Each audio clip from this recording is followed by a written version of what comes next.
Ito mula kay John Reps mga tol. Nako, gagalit na naman ng China mga tol.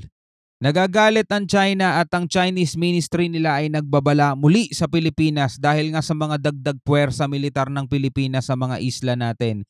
'Di ba ang Pilipinas may mga island, 'di ba may mga island tayo diyan sa West Philippine Sea, 'di ba? So nagdadagdag tayo ng puwersa diyan. Syempre kailangan nating pangalagaan yung mga islang 'yan. Baka matagal na nga hawak natin 'yan mawala pa, 'di ba? So pati 'yun mga tol, ikinagagalit ng China mga tol. Yung Chinese ministry nila nagbabala. So ano tong ibinabala sa Pilipinas, no? Aalamin natin to, papanoorin natin to. Pero bago yan, syempre huwag mong kalimutan mag-subscribe kay John Reps.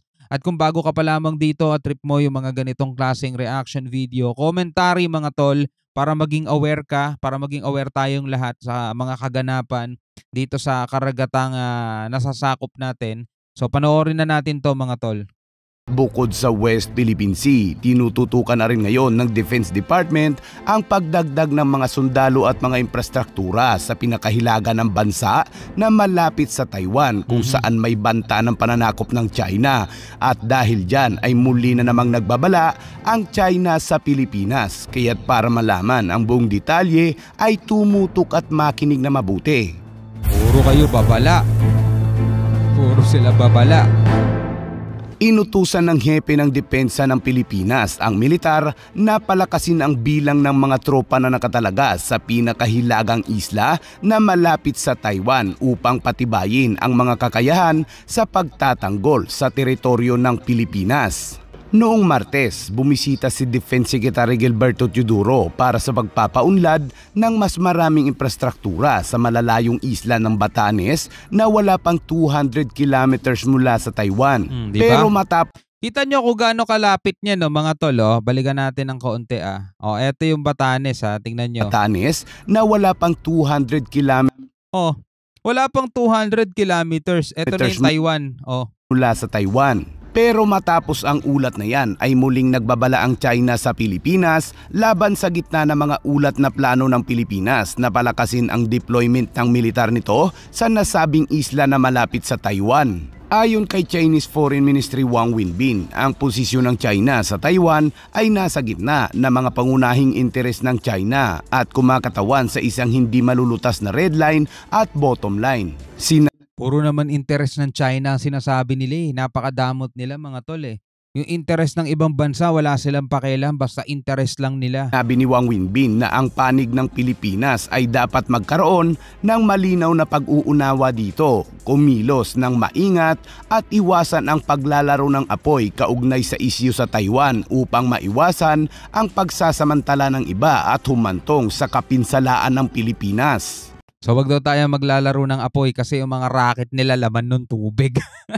Dagdag pa nito, ang China at Pilipinas ay nagbahagi ng mahabang kasaysayan ng pagkakaibigan at idinagdag na ang mabubuting kapitbahay ay dapat tratuhin ang isa't isa ng may paggalang sa isa't isa sa mga isyu tulad ng pambansang soberanya at integridad ng teritoryo at hindi makialam sa panloob ng mga gawain ng isa't isa.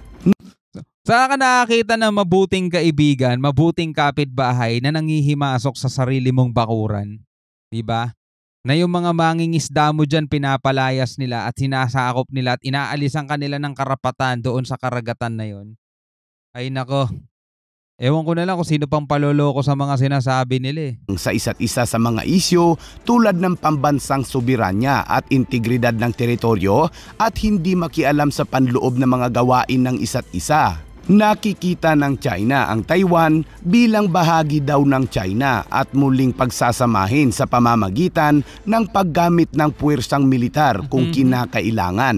Ang mga Bashi Channel sa pagitan ng mga isla ng Pilipinas at Taiwan ay itinuturing na isang choke point para sa mga sasakyang pangdagat na dumadaan sa pagitan ng kanlurang Pasipiko at ng pinagtatalunang West Philippine Sea. Sinabi ng Defense Ministry ng Taiwan na regular na nagpapadala ng militar ang China at mga barko at sasakyang panghimpapawid sa pamamagitan ng channel. Ang pagbisita ni DND Secretary Teodoro sa isla ay nagpapahiwatig ng isang mahalagang sandali sa pangako sa ating bansa sa pagtatanggol ng teritoryo at pambansang seguridad. At yan ang dapat makita, no, ng bawat Pilipino na ang ating mga sundalo at mga gobyerno ay hindi nagpapabaya, mga tol. At concern ang bawat isa, mga tol, kasi kung ano talaga nangyayari dito eh. Dahil mula nga nung nauso yung mga alam niyo yung mga usap-usapan dati na ibinenta daw nung administrasyon ni Pino, yung Scarborough, mga isla ng Pinas. 'Di ba napag-usapan yun mga dati, pero hindi naman napatunayan, mga tol, 'di ba? At ngayon nga natututunan natin, mga tol, na kung tutuusin mas okay pa yung administrasyon ni Pinoy dahil hindi pinapabayaan ang mga isla natin, eh, 'di ba? Administrasyon pa nga dati ni Pinoy yung nag-ano, eh, sulong, mga tol, yung Arbitral Ruling Awards, 'di ba? Pagdating sa bagay na ganito, sa usapin ng West Philippine Sea, mas okay pa yung administrasyon ni Pinoy kaysa yung sumunod sa kanya. Kasi talagang totally napabayaan natin 'to, mga tol. Hindi ko alam kung napabayaan o pinabayaan, mga kapatid, eh, 'di ba? Tas eto na, administrasyon ni PBBM, eto na, nalalantad na lahat, mga tol. Noong Agosto, ang militar ng US ay nakikipag-usap upang bumuo ng isang daungan sa Batanes, isang hakbang na magpapalakas ng akses ng mga Amerikano sa mga isla. Ang Pilipinas noong 2023 ay halos na doble ang bilang ng mga base militar nito na maaaring ma-access ng mga puwersang militar ng Amerika, kabilang ang tatlong nakaharap sa Taiwan. Nagsilbi ang Batanes bilang isa sa mga lugar ng pagsasanay sa pinagsamang pagsasanay militar noong 2023 na kilala bilang Balikatan Exercise. Yan, part ng Batanes atin yan. Napakaganda kaya dyan, mga tol. Kahit di pa ako nakakapunta dyan, napapanood ko at nakikita ako sa mga video. Napakaganda dyan. Diyan mo pa nga ata matatagpuan yung honest, honest shop. Yung isang tindahan na walang nagbabantay. Tapos zero crime rate daw dyan, mga tol. Napakatindi nun, di ba? Napakaganda. Safe na safe. So ikaw bilang isang Pilipino, ano masasabi mo dito sa mga nagaganap ngayon, no, sa ating daigdig, mga tol? At eto yung ginagawa ng gobyerno natin, mga tol, sa pagbabantay, pagpoprotekta sa ating mga isla. Eto, tama naman yung mga bagay na ganyan, eh, di ba?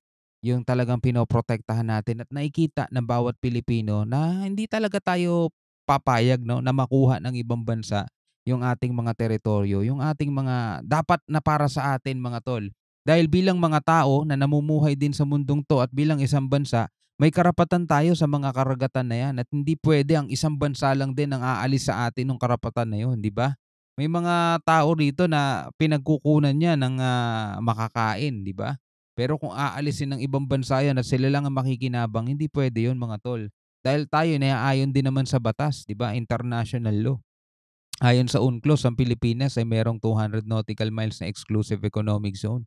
So yung eksklusibong economic zone na yan ay para sa atin lang, mga tol. At yan ang inilalaban ngayon ng ating gobyerno. Kaya wala kang ibang dapat gawin bilang isang Pilipino. Hindi mo naman kailangan sumabak dun eh. Hindi mo naman kailangan ipakita yung tapang mo dun eh, di ba? Ang kailangan mo lang is maging aware ka, suportahan mo yung gobyerno, suportahan mo yung ginagawa ng ating mga kasundaluhan, at huwag ka nang maging pro-China. Yun lang, no? Alright, hanggang sa muli, mga tol. Ako nga pala si Shobal D. Peace out.